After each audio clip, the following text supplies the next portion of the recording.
এয়া গৰু বিহু উপলক্ষে পুৱাই পুৱাই মালা গাঁঠিলোঁ। এতিয়া গৰু গা ধুৱাব লাগিব।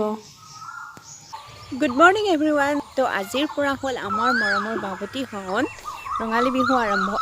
তো পোনপ্ৰথমে সকলোকে ৰঙালী বিহুৰ শুভেচ্ছা জনালোঁ। আৰু লগতে সকলোৱে গম পাইছেই ন, আমাৰ অসমীয়াসকলৰ বাবে কিমান প্ৰাউড মমেণ্ট এটা হৈছে। মানে কি 11,000 মানে ঢুলীয়া আৰু বিহুৱতীয়ে একেলগে নৃত্য প্ৰদৰ্শন কৰি বিহু প্ৰদৰ্শন কৰি Guinness book of world record জয় কৰিছে। চ' এইটো আমাৰ কাৰণে সঁচাকৈ গৌৰৱৰ মুহূৰ্ত। খুব অসমীয়া হিচাপে প্ৰাউড ফিল কৰিছোঁ।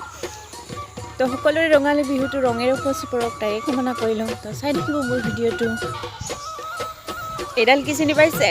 এইডাল দীঘলটি। এইডালেৰে গৰুক গা ধোৱা হয়। কিন্তু দুখৰ কথা, আমাৰ এইবাৰ গৰু নাই। মানে এটা হৈছিলে আমাৰ বিক্ৰী কৰি দিলে, এইবাৰ নাই, আনিবহে গৰু। ছাগলী আছে, ছাগলীকেইটাক ধুৱাম।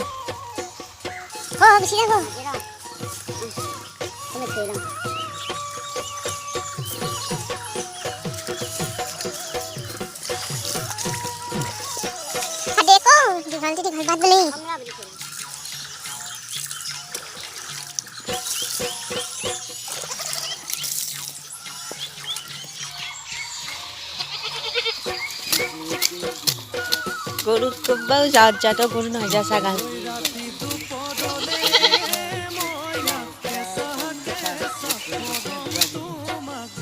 দেখুৱে দিয়ে লাও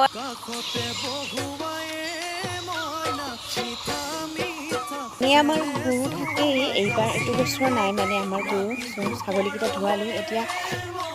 এতিয়া আমি কেঁচা মাহ হালধি বটি গা ধুওঁ।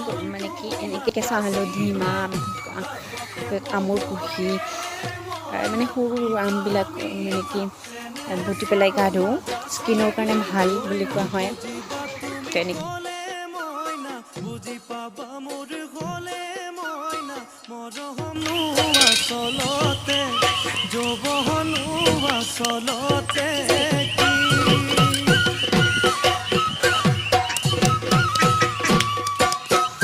আজি দেখোন নাচনি নতুন নতুন লাগিছে নাচনৰ সাজতে মইনা।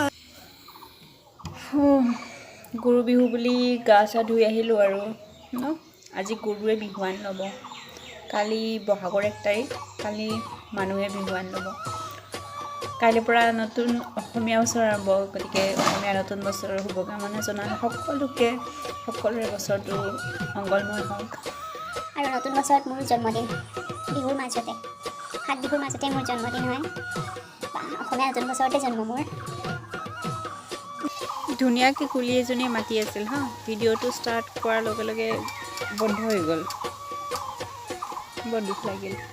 মাতিলে ভাল আছিলে আকৌ।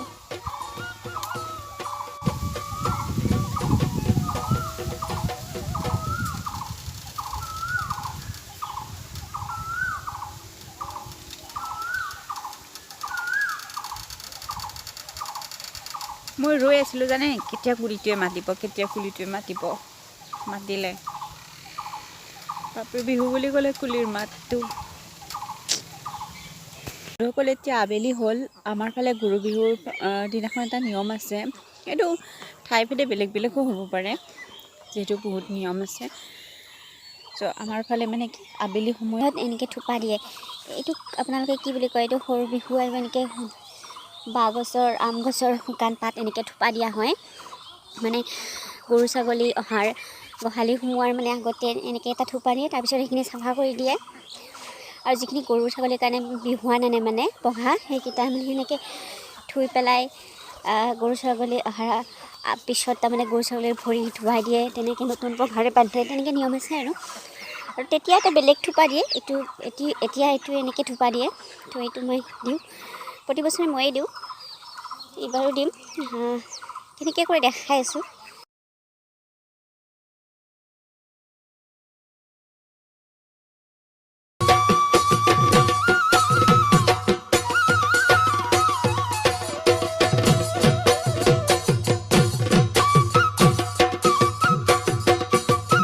বহাগী তোমাৰ নাম তুমি আমাৰ দেখা যান। বহাগী তোমাৰ বছৰটোৰ ফাৰ্ষ্ট মানে আজি বিচনী ব্যৱহাৰ কৰা হয় মানে পোনপ্ৰথমে গৰুক বিচি দিয়াৰ পিছতহে মানুহে ব্যৱহাৰ কৰিব পায় বুলি এনেকুৱা লোকবিশ্বাস এটা আছে আৰু এয়া লোটাত পানী এইকাৰণে থৈছোঁ মানে গৰু ছাগলী গোহালি সোমালে তাহাঁতক ভৰি ধুৱাই দিব লাগিব আৰু বিচি দিব লাগিব আৰু এইটো মাখিয়তী পাত এইটো গোহালিত থ'ব লাগে মানে তেতিয়া মাখি নহয় বুলি কয় এইটো সময়ত মাখি বহুত হয় যে গৰু বিহুৰ দিনটোৰ দিনৰ ভাগৰ নিয়মবোৰ শেষ হ'ল মানে এতিয়া গধূলি গৰু ছাগলী ঘৰ সোমালে মানে গোহালি সোমালে তাহাঁতক ভৰি ধুৱাই দিব তাৰপিছত ফাৰ্ষ্ট তাহাঁতক বিচি দিব তাৰপিছত কাইলৈৰ পৰা আমি বিচনী ব্যৱহাৰ কৰিব পাৰিম তাৰপিছত এনেকৈয়ে আমাৰ গৰু বিহুটো আমি পালন কৰিলোঁ যদি চাই ভাল লাগে লাইক শ্বেয়াৰ কৰি দিব তো মোৰ ভিডিঅ'টো এতিয়া সামৰণি মাৰোঁ তো লগ পাম নেক্সট ভিডিঅ'ত বাই মাৰিবলে পদুম নিদিওঁ তোমাক যাবলৈ